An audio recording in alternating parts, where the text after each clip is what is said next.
Hello, I'm Bill O'Reilly, and we are here on the banks of Lake Michigan in Milwaukee, where one of the biggest stories of the year is still causing controversy. Jeffrey Dahmer looks like a normal man, but he could go down as one of the most brutal killers in American history. Today, we have an exclusive interview with Dahmer's father, who's going through hell, as you might imagine.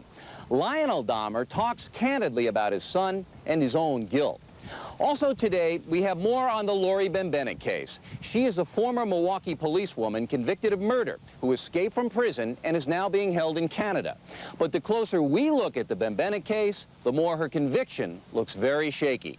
So, we have a very lively broadcast for you, and we'll get to it in just a few moments. How could any man torture and kill innocent people for the thrill of it? That's the question everybody wants to know in the case of Jeffrey Dahmer, who has admitted the worst atrocities imaginable. Today, we may have some answers, as Dahmer's father, Lionel, talks exclusively with our Nancy Glass. She is standing by in Dahmer's hometown. Nancy. Bill, this is Bath, Ohio, Jeff Dahmer's childhood home. It's the kind of place where Lionel Dahmer thought he could give his son a healthy upbringing. Jeff's father and stepmother have not spoken with television reporters before. They say they will not do it again. But they decided to come forward because they feel other people have painted a distorted picture of Jeff. So how did the boy they know and love become a vicious mass murderer? They, too, are searching for answers. When you look at him, do you see your boy? Do you see your baby, your child? Mm-hmm. Do you see a monster? No. The first picture I see of Jeff always is when I was going to graduate school, and he would come thundering through the house when Grandma and Grandpa would arrive, and he'd holler, "Grabba, grabba." And those are the types of images I have imprinted in my mental camera. What we have seen is a very different Jeff Dahmer. He is a man who has confessed to some of the most brutal crimes imaginable: kidnapping, torture, murder, and worse. At his Milwaukee apartment, police made a gruesome discovery. Jeff saved pieces of some of his victims' bodies. Under most conditions, he acts polite, kind, courteous. I mean, I'm imagining in my mind those occasions when he attacked the victims. That was a monster who was out of control. Until the day Jeff was arrested, Lionel and Sherry Dahmer lived an enviable life. They are both successful executives. They live in a beautiful home and belong to a local tennis club. In an instant, their world was shattered. In their first television interview, Jeff's father and stepmother wanted to talk separately. They were afraid if they cried together, they would fall apart. Lionel and Sherry say that while they were shocked and horrified by the deeds that Jeff confessed to doing, they won't abandon him. He is still their son. When you saw Jeff in prison for the first time after his arrest, what did you say to him? We didn't say anything at first. We were shaking, crying for about 2 minutes. I told him that I did not believe he was that sick. However, I still loved him and that I supported him. He's my first son. And Lionel asked that he not commit suicide. I made him promise. Most of what we know about Jeff Dahmer we have learned from old friends and acquaintances. They painted a portrait of a troubled kid, a loner with an odd fascination for dead animals, a kid who didn't fit in. Jeff's father says that is a distorted image. Who was Jeff? I thought I knew him as a shy boy. Was there anything you saw in your child that made you think he could grow up to be this kind of man? No. I did not think in my wildest dreams that he was capable of doing that. Lionel Dahmer seems almost haunted by what his son says he has done. He is also angry, yet he will not turn his back on the child he raised, the boy he thought he knew. It would be very easy for anyone to walk away from their son under these circumstances. I feel a very great responsibility. In retrospect, I wish that I had done more in terms of keeping track of what he's doing. You feel guilty? I feel guilty that I didn't do more. I feel a deep sense of shame. What's going through your mind right now? It's very sad.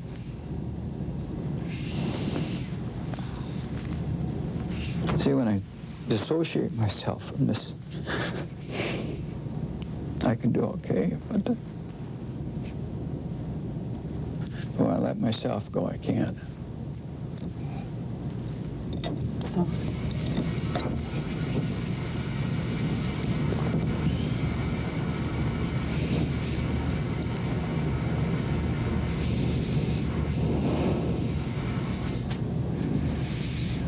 And it's going to get worse when I'm 75. For now, Lionel Dahmer looks at the past and tries to understand the present. Jeff Dahmer spent most of his life on this quiet, tree-lined street in Bath, Ohio. Lionel was a chemist who taught his son to play tennis and helped with his 4-H club projects. But the family split apart when Jeff was 18. Lionel doesn't want to get into the specifics, but he does say a court order kept him away from the house. But one day, when he drove down the street, he saw the lights on and learned that his wife had left too. She took their youngest son and left Jeff behind. When I arrived at the house, Jeff greeted me at the door, and the place was a mess. There was no food in the refrigerator, and he looked like a lost soul. It is at that time that Jeff says he killed the first of his 17 victims. he told the police that after you were kicked out of the house and then his mother left and left him alone, that was the first time he thought about killing people. I could hardly believe it, that he could have done it at that early of an age. It's unbelievable. I didn't think he was capable of doing that to a human being. Less than 8 months before he was caught, the Dahmers went to visit Jeff's Milwaukee apartment, where photographs of the victims and parts of their bodies were later found. The Dahmers saw no signs of anything. Last Thanksgiving, he wanted to show us his apartment, and we went to the apartment. It was meticulously neat. Did everything look normal to you? I even said to him, Jeff, you're keeping a beautiful house. It was clean, it was spotless, it was neat. There was nothing there. Jeff's mother, Joyce Flint, is reportedly in hiding. Lionel says some of the answers may rest with her and what she suffered during Jeff's childhood. His mother did have a history of mental illness? Yes, it definitely has to have affected him. I'll say that. What has to have affected him? The long history of mental illness. Did he ever talk to you about his feelings about anything? Did he ever say to you, Dad, I'm lonely? No. Did he ever say, Dad, No. I need you? No, he did not. He didn't. He just glossed over things. I think he was very lonely. There were reports that Lionel Dahmer once said his son was sexually abused by a neighbor. Lionel told me he has no knowledge of that. Some have tried to look for clues in the sexual component of Jeff's crimes. Jeff Dahmer says he picked up many of his victims in gay bars. He often offered the money to pose nude for him. Did he ever talk about his feelings about homosexuals? No, absolutely not. But Jeff would never discuss his inner feelings. Never. Did you think that was odd? I accepted it because I knew it was Jeff. You never saw a change in him, even after he was a teenager and says he killed his first man. I couldn't perceive a real distinct change of any kind, but I did see a gradual deterioration with respect to alcoholism. But Lionel knew there were other serious problems as well. There were run-ins with the law. Lionel bailed his son out of jail when Jeff was arrested for indecent exposure, disorderly conduct, and fondling a 13-year-old boy. Lionel says he knew he had to do something. He tried to get his son help. He took him to 2 different counseling programs. He even visited Jeff's therapist himself, all to no avail. Each time you got him out of trouble, and each time you talked to him after he had been arrested, did he talk to you about what he had done? He was so embarrassed at each incident, he could just hardly say anything. Are you relieved that he confessed, or do you wish that he hadn't? Oh, I'm very relieved that he confessed, and I think, and I know that he is very relieved. How often do you think about it? I'll be thinking about something else completely, and all of a sudden something will pop in my head about what families of the victims have said, and then it just comes surging back, and about the seriousness, the horribleness of what my son has done. One of the most painful things Lionel and Sherry have had to face is the reports of the details on television and in the newspapers. And seeing the victims' faces, knowing their family's loss, is almost too much to bear. I think of all the grieved families, those, I can hardly look at the newscasts of the mothers and the fathers and families of those victims, and I pray for them. That's all I can do right now. Do you forgive your son? That's a tough question. It's only up to God to forgive. I really cannot say that I... Joel and Linda, Wisconsin has a unique system for dealing with insanity defenses. There are actually two separate trials. The first is on the facts in the case, basically determines guilt or innocence.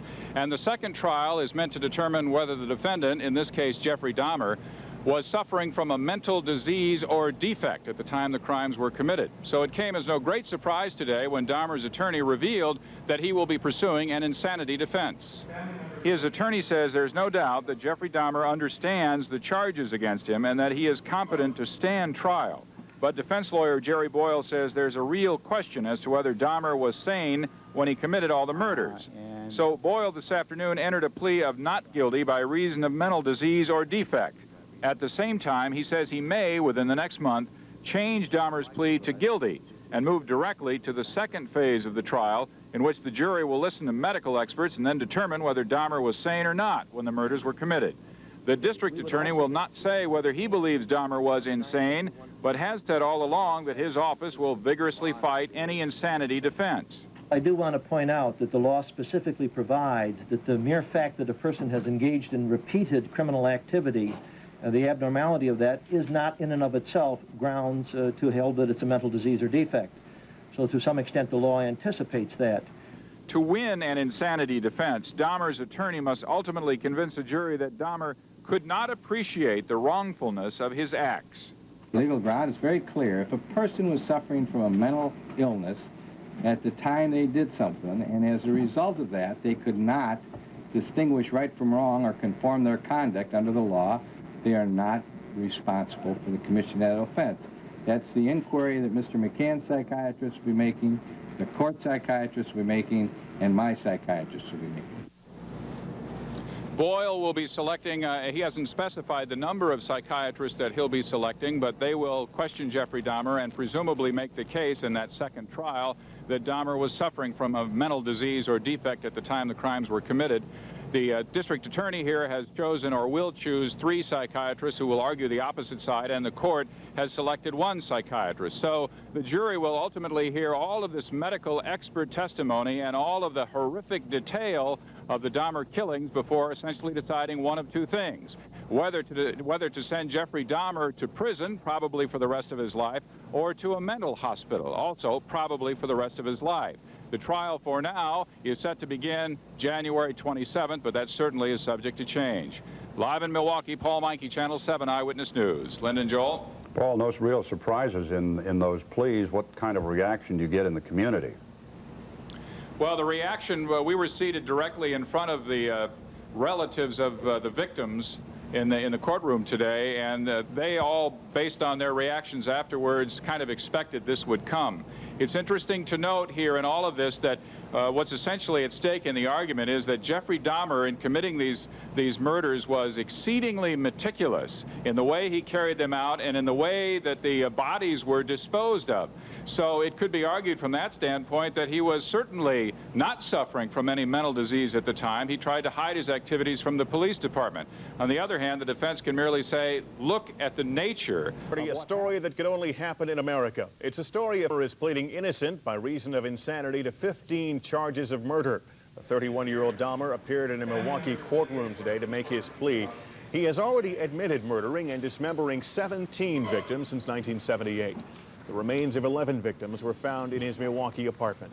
As Dahmer faces charges today in court, Channel 2's Jay Levine was there. He joins us live from Milwaukee now. Jay?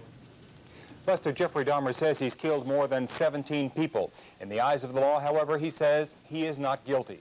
That is not a surprise. Some kind of insanity plea was expected today, but that did little to ease the shock of the family members of victims who came to the courtroom, even though Jeffrey Dahmer's plea may not be his final decision. Dahmer was brought to court from the state prison near Portage, some 100 miles northwest of Milwaukee. He was dressed in a faded orange t-shirt and orange jail pants with several days' growth of beard and stringy, tangled hair. He was confronted not only by prosecutors, but also by dozens of relatives of men he claims to have killed. It was attorney GERALD Boyle who entered his plea. Defendant Jeffrey Dahmer interposes a plea of not guilty and not guilty by reason of mental disease or defect. There was a clearly audible collective gasp from the relatives. Dahmer's only comment during the 17-minute hearing was in response to his lawyer's question. May I make inquiry of my client whether or not all the things that I have said meet with his approval? Sure. Jeffrey, do everything I said meet with your approval? Yes, it does. Judge L.C. Graham set a trial date for early next year, ordered Dahmer held here in Milwaukee for the next 10 days to begin psychiatric exams, then recessed the hearings. Dahmer's plea sets the stage for a two-part trial, first guilt or innocence, then the insanity issue, though his lawyer hinted that Dahmer might change his Phase 1 plea to guilty. It may be in Mr. Dahmer's best interest to go right into the central issue of this case as I view it, and that is his mental condition at the time of the commission of these offenses. And it will be in that second phase where the showdown will take place. And the law requires the defendant to prove it. It's an affirmative defense. He has to show it to a reasonable certainty by the greater weight of the credible evidence. Grisly to comprehend shocked Milwaukee and the nation. And today, Jeffrey Dahmer, the man who reportedly has confessed to those killings, appeared in court to plead not guilty by reason of insanity.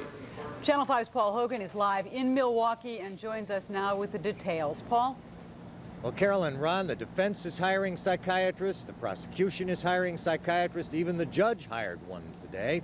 All of them will be assigned to attempt to look into the inner recesses of Jeffrey Dahmer's mind to determine if he was sane at the time of the killings. Now that the obvious is here, an insanity defense, those most hurt by Jeffrey Dahmer are hurt once more. As hell. The man's just got it too good.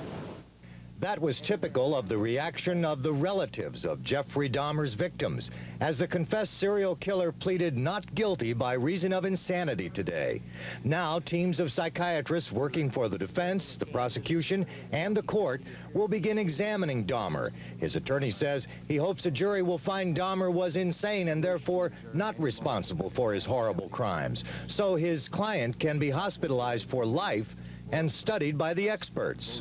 It would serve the purpose of humanity well if someone could unlock in that person's mind what it was that caused this kind of action and or reaction.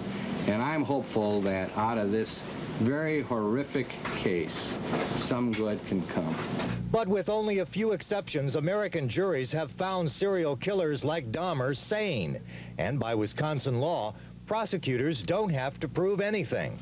It's what we call an affirmative defense, and it's up to the defendant to prove to a reasonable certainty that he would be insane. If families of Dahmer's victims have their way, the insanity defense will be rejected by jurors outright. This man is not insane, because if you're insane, you don't know what you're doing, and this man knew everything, you know, that he did. Well, Dahmer was described today by his attorney as calm, gentlemanly in their discussions, but still in anguish over what he did. He faces jailhouse interrogation in the next 2 weeks by at least 7 psychiatrists. Paul Hogan reporting live from Milwaukee. Paul, in Illinois, we have not only an insanity defense, but guilty and mentally ill combined. Does Wisconsin have such a thing? No, I don't believe they do, Carol. What they have is you enter 2 separate pleas. It's called a bifurcated proceeding. That is, you are charged with these murders and you plead to those, and Dahmer pleaded not guilty today. And then you can plead not guilty by reason of insanity. The theory here is that in the weeks ahead, after he's interviewed by the psychiatrist, Dahmer will then plead guilty to the murder charges and go right to the phase before the jury whether they decide if he was insane. If insane, he could be hospitalized rather than imprisoned. I see. All right. Thank you, Paul. The man who first led police to Jeffrey Dahmer, Tracy Edwards, is a serial killer. That's the reaction tonight after Jeffrey Dahmer goes to court in Milwaukee, pleading innocent by reason of insanity to 15 charges of murder. Channel 2's Jay Levine joins us live from Milwaukee with details. Jay? Adele, Jeffrey Dahmer looks like a condemned man. His body language, his physical appearance, everything about him. Today was the first phase of his defense against 15 counts of intentional murder, though the only question tonight appears to be whether he'll spend the rest of his life in jail or in a mental hospital. Once again, they waited in line for hours for just a glimpse of a brief chapter of what promises to be a textbook case of a serial killer. Why are you here? Because I'm a criminology minor and I'm kind of interested in studying this sort of thing. It's once-in-a-lifetime chance, hopefully, to see a case like this. Those with more personal ties to the case, several dozen relatives of Dahmer's victims, were brought in separately. They watched carefully as Dahmer came into the courtroom, listened intently as his lawyer entered 2 separate pleas. Defendant Jeffrey Dahmer interposes a plea of not guilty and not guilty by reason of mental disease or defect. It took just 17 minutes for Judge Elsie Graham to accept the plea, set a trial date for early next year, and order Dahmer held for 10 days at Milwaukee County Jail, while both sides prepare for trial. It's incumbent upon the state to prove beyond a reasonable doubt the guilt of the defendant. In this case, we have alleged 15 counts, basically of intentional homicide or first-degree homicide. And the burden would rest upon us to prove that beyond a reasonable doubt. The same jury in the second phase would then address the issue of insanity. For the relatives of the victims, McCann's explanation of the justice system was little comfort. If he get away with pleading insanity, justice is not justice, because truthfully, deep down in my heart, I don't believe he's insane. He's too calm, and he acts like he don't have any remorse, any feelings, or anything. He just seems like a hard, cold killer. Other family members tonight told us they were angry. They called Dahmer's plea a cop-out. They said they wanted to see him suffer. Tonight, the strongest evidence against Jeffrey Dahmer is his own confession. It's also his strongest defense. It'll now be up to a jury after hearing psychiatrists testify sometime next year to make a final decision.